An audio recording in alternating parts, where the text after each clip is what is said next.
하나님께서 우리를 참 사랑하십니다. 그 아버지의 하나님의 사랑이 있기에 오늘 우리가 이 자리에 있을 수 있습니다.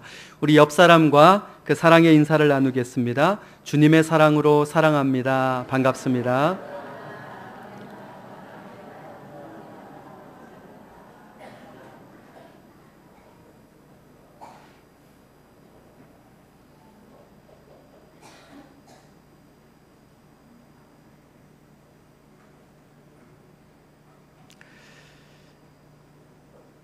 올 여름은 참 인상적입니다.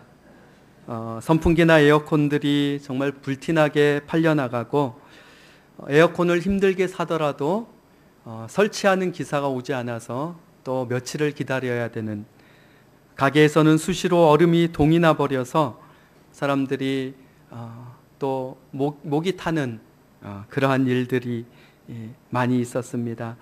이렇게 열정적인 여름을 우리가 보냈습니다. 우리 성도님들이 이 무더위를 정말 참 잘 이기고 잘 견뎌냈습니다. 참 감사합니다. 오늘 설교 제목이 열정이 식어질 때입니다. 이제 더위가 식어질 때입니다. 조만간 시원한 바람이 불 때입니다. 조금만 더 힘내시고 영육간에 늘 강건하시기를 주님의 이름으로 축원드립니다. 많은 사람들이 하나님의 일을 하는 데 있어서 가장 필요한 것 중에 하나가 열정이라고 생각합니다. 능력 있고 열정 있는 사람, 그 사람을 제일로 칩니다. 그러나 하나님의 일을 하는 데 있어서 그 열정이 얼마나 큰 걸림돌이 되고 방해가 되는지 모릅니다. 왜냐하면 대부분 그 열정이 크면 클수록 분별과 균형을 잡는 데 어려움을 겪기 때문입니다. 그래서 열정보다 더 중요한 것은 하나님의 마음을 아는 것입니다. 오히려 하나님의 뜻을 아는 것입니다. 예수님의 제자 중에 가장 열정적인 제자가 베드로였습니다. 예수님께서 베드로를 만나시는데 그 만난 때가 참 의미가 있습니다. 고기 잡는 일을 끝내고 베드로의 힘이 다 빠졌을 때, 그의 열정이 이제 소진되었을 때 베드로는 배에서 내려옵니다. 그리고 그물을 싣고 정리합니다. 베드로가 내려온 그때 예수님께서 그 배에 오르십니다. 그리고 말씀하십니다. 고기를 잡기 위해 깊은 데로 가거라. 그리고 그물을 내려라. 그 말씀대로 그대로 따랐습니다. 그 결과 그물이 찢어지는지라. 그물이 찢어질 정도로 많은 물고기를 건져 올릴 수 있었던 이유는 베드로가 그 말씀대로 그대로 행했기 때문입니다. 그럼 여러분, 베드로가 그 말씀대로 행할 수 있었던 이유는 어디에 있었을까요? 그것은 베드로의 열정이, 그 열심이 활활 타오를 때가 아니라 오히려 그 열정이 식어갔을 때, 힘이 잔뜩 들어가 있어서 뭐든지 다 할 수 있다라고 생각할 때가 아니라 힘이 다 빠져 있을 때, 그때 베드로가 예수님의 말씀을 들었기 때문입니다. 만약 열정이 넘치는 때였다면 어땠을까요? 아니, 선생님, 가만 좀 계십시오. 여기 앉아서 이제 제가 하는 것을 좀 보십시오. 라고 말하지 않았겠습니까? 우리의 열정이 식기를 기다리시는 예수님, 혹시 생각해 본 적이 있습니까? 어디로 튈지 모르는 우리 안의 열정을 식히시는 하나님을 생각해 보신 적이 있으십니까? 실제로 하나님께서는 이렇게 행하실 때가 참 많이 있습니다.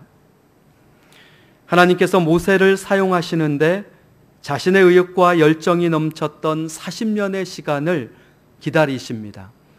광야에 정처 없이 그냥 놔두십니다. 그리고 그 열심과 열정이 사그러진 그때 하나님께서는 그를 들어 사용하십니다. 제가 처음 전도사로 사역했을 때 처음이니까 얼마나 의욕이 넘치고 열정이 있었겠습니까? 그러나 보여지는 사역면에서는 역동적이고 변화가 있었겠지만 돌이켜보면 나만의 열심이었습니다. 하나님께서 원하시는 그 뜻과는 상관이 없었습니다. 내 안에 그 열정이 이끄는 대로 따라간 그 자리에는 하나님의 영광이 아니라 나의 영광이 놓여져 있었습니다. 이렇게 지금도 우리 안의 열정이 하나님 안에서 붙잡힌 바 되지 않고 다스려지지 않았을 때는 얼마든지 우리 신앙생활에 독이 될 수도 있습니다.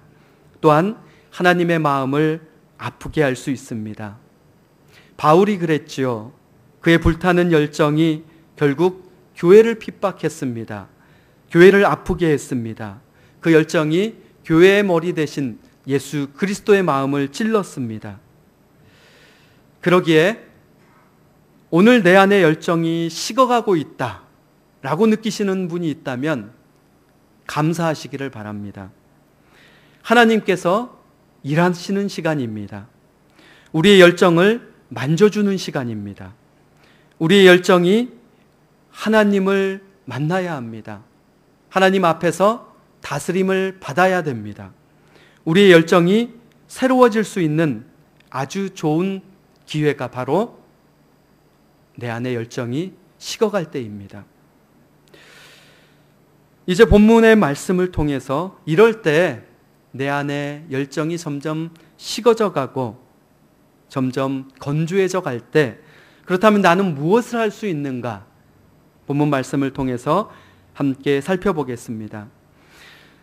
열정이 메말랐는데 내가 뭐 할 것이 있을까? 조금만 움직이기도 정말 귀찮은데 그러나 첫 번째 이때가 바로 하나님을 찾을 때입니다. 우리 1절 함께 읽겠습니다. 하나님이여 사슴이 시냇물을 찾기에 갈급함같이 내 영혼이 주를 찾기에 갈급하나이다. 아멘. 사슴은 피가 굉장히 뜨거운 동물입니다. 그래서 물이 바짝 말라버리는 그 건기에는 그 어떤 동물보다도 시냇물을 찾기에 갈급해야 합니다. 오늘 본문에서 시인은 그 자신의 심정을 이 사슴의 그 갈급함으로 표현을 했습니다. 사슴은 갈증을 느껴야 시냇물로 나옵니다. 다시 말하면 그 갈증이 사슴을 시냇물로 나올 수 있게 해줍니다. 마찬가지입니다. 한때 넘쳤던 나의 열정이 사그러져 메마른 이때가 우리가 시냇가로 나가야 될 때입니다. 식어진 열정이 우리를 주저앉히는 것이 아니라 오히려 하나님께 나아가야 할 이유가 되는 것입니다. 지금은 하나님을 찾을 때야. 지금은 하나님을 만날 때야. 지금은 내가 영적인 목을 축여야 될 때야. 여러분, 우리가 영적으로 곤고해지고 내 안에 열심히 사그러질 때 하나님께서 우리에게 듣고 싶은 고백이 무엇인지 아십니까? 하나님, 저의 메마르고 곤고한 영에 생수를 부어주실 분은 오직 하나님 당신뿐입니다. 나의 열정이 식어진 이때 이제 내 안에 있는 그 열정은 다 사그러지게 하시옵소서. 그리고 이젠 주님께서 주시는 그 열정으로 하나님께 나가게 해 주십시오. 목마름으로 건조함으로 지쳐서 무기력해져 있는, 그래서 만사가 다 귀찮은데 도대체 하나님을 찾을 힘이 어디 있어? 하나님께 나갈 힘이 도대체 나에게 어디 있어? 아닙니다. 본문의 사슴은 그렇지 않습니다. 그 반대입니다. 그렇기에 빨리 시냇물을 찾아야 합니다. 그렇기에 빨리 목을 축여야 합니다. 그렇기에 쓰러지기 전에, 죽기 전에 그 시냇물을 발견해야 합니다. 내 안에 열정이 식어져 갈 때 이때가 바로 하나님께서 우리를 부르시는 때입니다. 이때 우리의 열정을 하나님께서는 새롭게 만져주시는 때가 될 것입니다. 요한계시록 21장 6절에서 하나님께서는 우리를 이렇게 부르십니다. 나는 알파와 오메가요 처음과 마지막이라. 내가 생명수 샘물을 목마른 자에게 값없이 주리라. 이사야 55장 1절에서는 또 이렇게 우리를 부르십니다. 오호라 너희 목마른 자들아 물로 나아오라. 돈도 없는 자도 오라. 너희는 와서 사 먹되 돈 없이 값없이 포도주와 젖을 사라.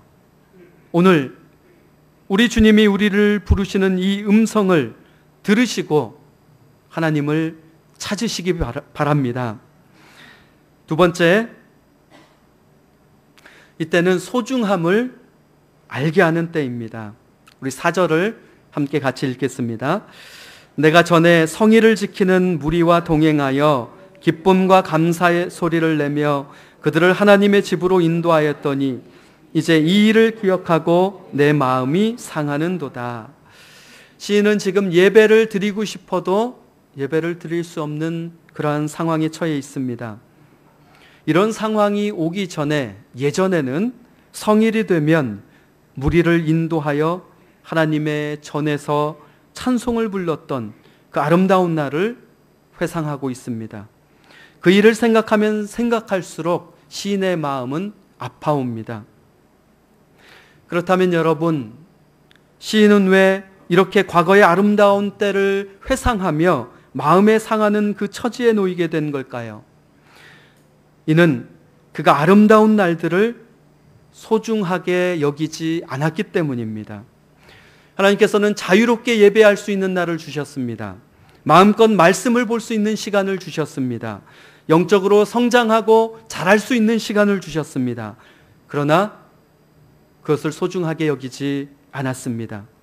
이제는 나라를 잃고 예배드릴 성전을 잃고 예배드릴 시간도 잃어버린, 그래서 포로로 잡혀가 노예 같은 삶을 살기에 그렇게 하고 싶어도 할 수가 없습니다. 아, 그때가 정말 소중했구나. 하나님께서 나에게 주신 그 시간이 정말 귀했구나. 하나님께서 나에게 주신 그 자리가 정말 나에게 그 무엇보다도 소중했구나. 이제 깨닫게 됩니다. 여러분, 내 안의 열정이 식어지고 우리의 영이 메말라질 때 하나님을 뜨겁게 찬양하는 일이 얼마나 소중한 일인지 알게 됩니다. 그것이 얼마나 부러운 일인지 깨닫게 됩니다.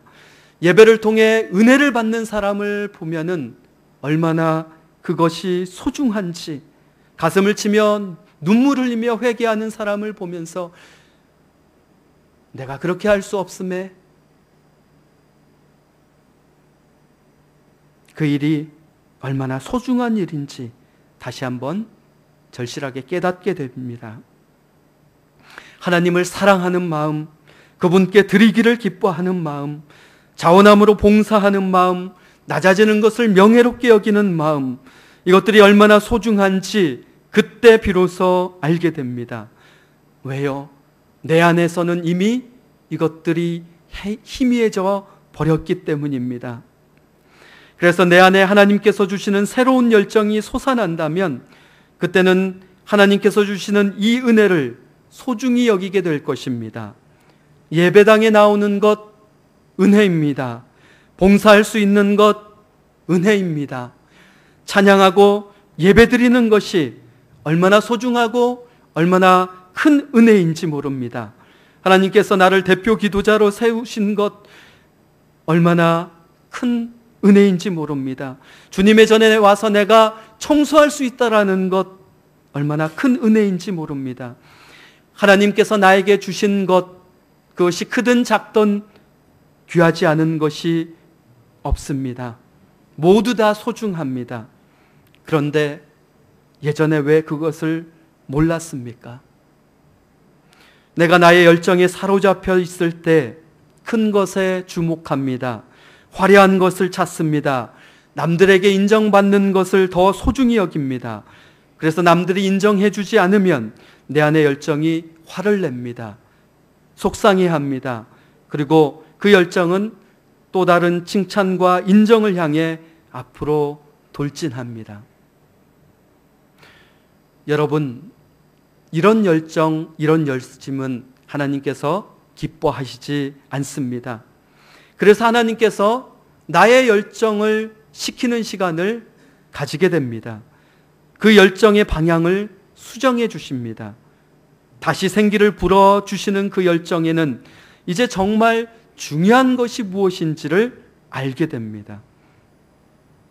작은 것, 남들이 알아주지 않는 것, 그래서 작고 사소한 것이라도 하나님께서 중요하게 여기신다면 그것은 정말 중요한 것이 되는 것입니다. 때문에 아무리 작고 사소한 일이라도 그곳에서 이제는 참 만족과 기쁨과 즐거움을 누릴 수 있게 됩니다. 하나님께서 나에게 주신 것들 가운데 소중하지 않은 것들, 그 어떤 것도 없습니다. 정말 소중한 것은 바로 하나님이심을 그때 우리가 알게 됩니다. 그래서 우리의 열정의 방향이 이제는 그분께로, 하나님께로 향하게 됩니다. 정말 소중한 것이 무엇인지를 발견했던 사도 바울은 빌립보서 3장 7절에서 말합니다. 그러나 무엇이든지 내게 유익하던 것을 내가 그리스도를 위하여 다 해로 여길 뿐더러 그를 위하여 모든 것을 잃어버리고 배설물로 여겼노라. 바울이 정말 소중한 것을 알았기 때문에 주님을 아프게 했던 그 열정이 이제는 주님께 영광을 돌리는 방향으로 바뀔 수 있게 되었습니다. 우리의 열정이 식어가는 그 시간은 정말 소중한 것이 무엇인지를 알게 하는 귀하고 의미 있는 시간입니다. 세 번째는 이때는 기억하는 때입니다. 무엇을요? 하나님께서 주인 되심을 기억하는 때입니다. 6절입니다. 우리 함께 읽겠습니다. 내 하나님이여, 내 영혼이 내 속에서 낙심이 되므로 내가 요단 땅과 헤르몬과 미살산에서 주를 기억하나이다. 아멘. 요단 땅은 이스라엘 땅을 나타냅니다. 헤르몬은 팔레스타인에서 가장 높은 산입니다. 미살산은 아주 작은 산을 의미합니다. 그러니까 이스라엘 전체, 곧 가장 높은 산에서부터 가장 낮은 지역에 이르기까지 이스라엘 전 지역을 말하고 있습니다. 그 이스라엘 전 지역에서 은혜를 베푸셨던 그 하나님을 기억하는 것입니다. 기쁠 때뿐만이 아니라 내가 낙심될 때, 내 마음이 상할 때, 내 열정이 사그러졌을 때, 사랑이 식어질 때, 그때도 내 삶 전 영역에서 은혜를 베푸셨던 그 하나님, 그리고 지금도 내 옆에서 은혜를 베푸시고 계시는 그 하나님을 바라보는 것입니다. 중요한 것은 이것입니다. 하나님께서 나에게 그 행복을 주셨던, 그 행복했던 기억을, 그 순간을 추억하는 것이 아니라 내 삶에 그 행복을 주셨던 바로 그분, 그 하나님, 내 인생에 그 큰 일을 행하셨던 바로 그분을 기억한다라는 것입니다. 하나님을 바라보는 것입니다. 그래서 무엇을 고백하게 합니까? 열정이 넘쳤을 때나 열정이 식었을 때나, 그것이 그 열정이 나의 열심일 때나 하나님의 열심일 때나 하나님이 내 인생의 주인이십니다. 내가 바로 서 있을 때나 내가 넘어져 있을 때나 나의 상태와 여건과 나의 컨디션에 상관없이 하나님 당신이 내 삶의 주인이십니다. 나의 잘남과 나의 못남과 상관없이 주님은 여전히 나의 주인이 되십니다. 전도서 12장 1절은 말합니다.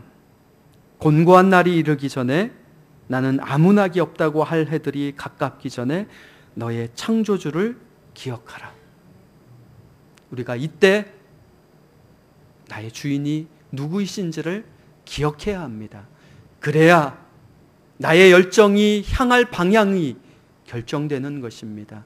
나의 주인이 여전히 나로 발견된 상태에 있으면은 나의 열심과 나의 열정은 나를 향하며 바울이 그랬던 것처럼 교회를 아프게 하고 성도의 마음을 아프게 하고 또한 주님의 마음을 아프게 할 수밖에 없습니다. 주님께서 사랑하시는 성도 여러분, 나의 열정이 식어진 때, 그때는 너무나 좋은 시간입니다. 너무나 귀한 시간입니다. 성경 속에서 하나님께서 쓰셨던 인물들은 모두 다 이 시간을 거쳤습니다. 이 시간을 통해 새로워졌습니다. 이 시간을 통해서 그 열정이 단단해졌습니다. 이 시간을 통해서 바른 열정으로 준비되어졌습니다. 이 시간을 우리가 기도하며 소망 가운데 잘 견디기를 바랍니다. 하나님께서 이 시간을 주시는 것은, 그래서 우리의 열정을 식히시는 것은 우리를 무기력하게 주저앉히는데 그 목적이 있지 않습니다. 오히려 우리를 다시 세우시고 다시 귀하게 힘있게 사용하시는데 그 목적이 있습니다. 하나님의 뜻과 연합된 열심, 하나님의 나라를 이루는데 그 초점이 있는 그 열심, 나의 의와 영광은 죽고 오직 하나님의 영광이 드러나는 그 열심으로 바뀌는 데 있습니다. 그러기에 나의 열심이 식어지는 이 시간은 나의 열정이 건강해질 수 있는 그러한 시간이 되는 것입니다. 이때 우리가 할 수 있는 것, 이 세 가지를 기억하시기 바랍니다. 하나님을 찾는 시간입니다. 이때는 무엇이 정말 중요한지를, 그것을 찾는 때입니다. 이때는 진짜 주인이 나인지 하나님인지 그것을 또 기억하는 시간입니다. 이 시간을 통해 여러분 안에 있는 열정이 새롭게 빚어지기를 원합니다. 하나님 손에 붙잡혀진 열정이 되어지기를 바랍니다. 하나님의 영광을 향한 바른 열정으로 하나님께 아름답게 쓰여지는 복된 삶을 누리시는 여러분 한 사람 한 사람 되시기를 바랍니다. 기도하시겠습니다.